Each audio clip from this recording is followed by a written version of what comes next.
저는 만 18세로 이번 선거에 관심이 많은 고3 학생인데요.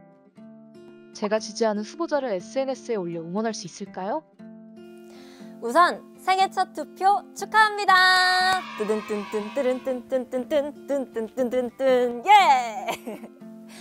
지지하는 후보자를 SNS에 올려 응원하고 싶으신가요? 그렇다면 먼저 선거운동의 개념을 이해하면 좋을 것 같아요. 기호 몇 번 저에게 투표해주세요. 선거 때가 되면 후보자들이 목이 터져라 외칩니다. 이같이 선거에 당선되기 위한 행위가 바로 선거운동인데요. 이런 선거운동의 목적은 바로 당선! 그래서 선거 때가 되면 관심과 지지를 얻기 위해 선거 벽보를 붙이고 현수막을 만들어 잘 보이는 곳에 붙이기도 하죠. 또한 명함을 나눠주고 유세 차량을 타고 거리를 돌아다니며 지지를 호소하는 모두가 선거운동에 해당됩니다. 중요한 사실은 선거운동은 당선을 위한 행위뿐만 아니라 상대 후보자가 당선되지 못하게 하는 행위 모두 포함하는데요. 그래서 선거법에서는 선거운동을 당선되게 하거나 되지 못하게 하기 위한 행위라고 정의하고 있습니다. 하지만 이때 명심해야 할 점은 특정 후보자를 당선되지 못하게 하려고 거짓말을 하거나 비방을 해서는 안 된다는 점이죠. 선거에 관해 단순하게 내 생각이나 느낌을 말하고 의견을 나누는 것은 선거운동에 해당하지 않기 때문에 누구나 자유롭게 할 수 있습니다. 그럼 선거운동은 정당 후보자만 할 수 있는 건가요? 정당이나 후보자만 선거운동을 할 수 있는 건 아닙니다.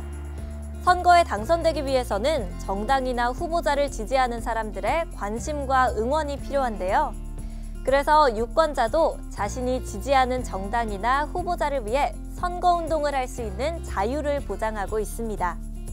정당이나 후보자뿐만 아니라 그 가족, 선거사무소에서 일하는 사람들, 그리고 유권자, 이 모두 선거운동을 할 수 있는 건데요. 다만 교사나 공무원 등 법에 따라 정치적 중립성을 지켜야 하는 사람들은 선거운동을 할 수 없습니다. 선거운동은 선거권이 있는 유권자라면 누구나 할 수 있습니다. 따라서 만 18세 새내기 유권자가 되면 선거운동을 할 수 있습니다. 그런데 한 가지 주의할 점은 선거운동을 한 시점을 기준으로 만 18세 이상인지를 판단하기 때문에 선거일에 선거권이 있다고 해도 선거운동을 할 수 있는지는 따져봐야 합니다. 이 점은 꼭 기억하시면 좋겠죠? 그렇다면 후보자가 아닌 18세 유권자들이 할 수 있는 선거운동은 어떤 것이 있을까요? 먼저 선거사무원 활동과 공개된 장소에서 지지 연설이 있는데요. 이와 같은 선거운동은 법정 선거운동 기간 중에만 할 수 있습니다. 법정 선거운동 기간에는 길거리에 선거 벽보가 붙고 유세 차량이 돌아다니기도 하는데요. 이 기간은 법으로 정해져 있다는 점을 잊지 마세요.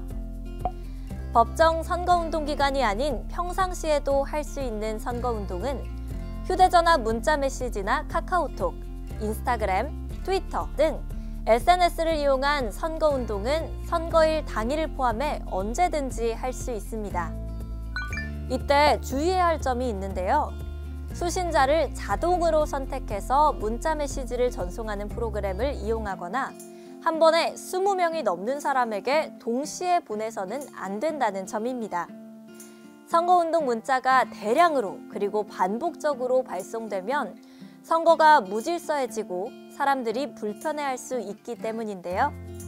다만 후보자에 한해 전송 횟수를 정해 문자메시지 전송 프로그램을 이용한 선거운동은 할 수 있습니다.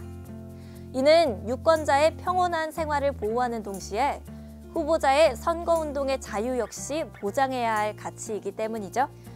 또한 말로 하는 선거운동의 경우 확성장치를 사용하거나 공개된 장소의 집회에 참석해 다중을 대상으로 지지를 호소할 수 없으며 전화를 이용한 경우 송수화자 간 직접 통화하는 방식만 가능합니다. 만약 법에서 금지하는 행위를 한다면 어떻게 될까요? 당연히 처벌을 받습니다. 할 수 없는 선거운동, 즉 불법 선거운동이 무엇인지 알지 못하면 나도 모르게 범법자가 될 수 있다는 점을 유념해야겠죠? 그렇다면 어떤 것들이 있는지 살펴볼까요? 가장 빈번하게 일어나는 불법 선거운동은 후보자 또는 후보자의 가족과 같은 주변인을 헐뜯거나 거짓 사실을 퍼뜨리는 일입니다. 또한 특정 지역이나 성별을 비하하거나 모욕하게 되면 선거 질서를 어지럽히고 선거를 방해할 수 있기 때문에 꽤 무거운 처벌을 받을 수 있으니 특별히 조심해야 합니다. 또 어떤 것들이 있을까요? 내가 지지하는 후보자가 당선됐으면 좋겠다는 생각에 교실이나 기숙사 등을 돌아다니면서 친구들에게 선거운동을 하고 싶을 수 있는데요. 그러나 교실, 기숙사 등과 같이 공개된 장소가 아닌 곳에 연속해서 방문해 선거운동을 하는 것은 허용되지 않습니다. 예를 들면 학교에서 2곳 이상의 교실을 돌아다니면서 선거운동을 하는 것은 금지됩니다. 선거사무원이 아닌 일반 유권자는 특정 후보자 혹은 정당을 나타내는 옷이나 모자 등을 착용하는 것도 허용되지 않습니다. 또한 어깨띠, 표찰, 피켓 등 소품을 활용하거나 기념품, 인쇄물을 나눠주는 것도 안 됩니다. 교내 동아리 등 단체의 이름으로 특정 정당이나 후보에 대한 지지 선언을 하는 것도 안 됩니다. 여론조사와 관련해서도 자신이 모르는 사이에 불법을 저지를 수 있습니다. 선거 때가 되면 수많은 여론조사들이 발표되는데 중앙선거 여론조사심의위원회 홈페이지에 등록되지 않은 여론조사 결과를 불특정 다수인들에게 알리면 안 됩니다. 잘못된 정보일 수도 있고 후보자나 정당이 자신에게 유리하게 조작한 결과일 수도 있기 때문에 선거 질서를 해치는 일이 되는데요.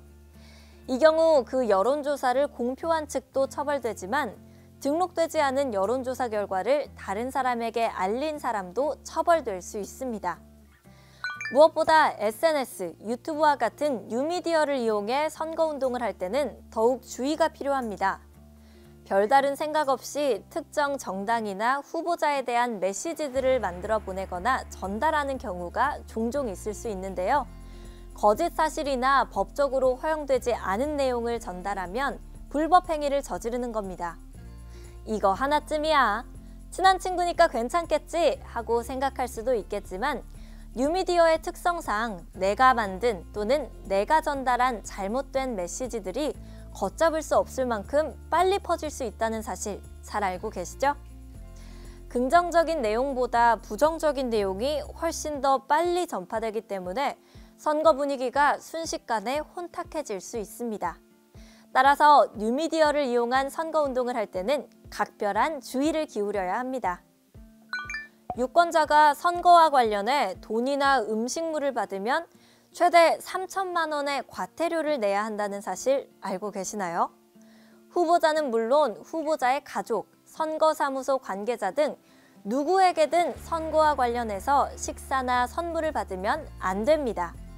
예를 들어 부모님이 선거에 출마한 친구가 잘 부탁한다면서 만원어치의 간식을 사줬다면 최고 50배인 50만 원의 과태료를 낼 수 있습니다. 선거법 위반 행위는 엄연한 범법 행위로 선거법 위반 행위를 목격했거나 겪었을 때 이 사실을 신고하면 포상금을 받을 수 있습니다. 물론 신고 내용에 따라 차별화된 금액을 받게 되지만 포상금의 최고액은 무려 5억으로 선거법을 위한 행위가 얼마나 잘못된 행위인지 엿볼 수 있는데요. 그럼 선거법 위반 행위는 어디에 신고하면 될까요? 가까운 선거관리위원회나 국번 없이 1390으로 신고하시면 됩니다.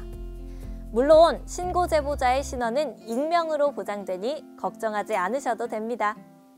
선거법에 위반되지 않도록 유념해서 처음 받은 내 소중한 한 표를 당당히 행사하세요. 예!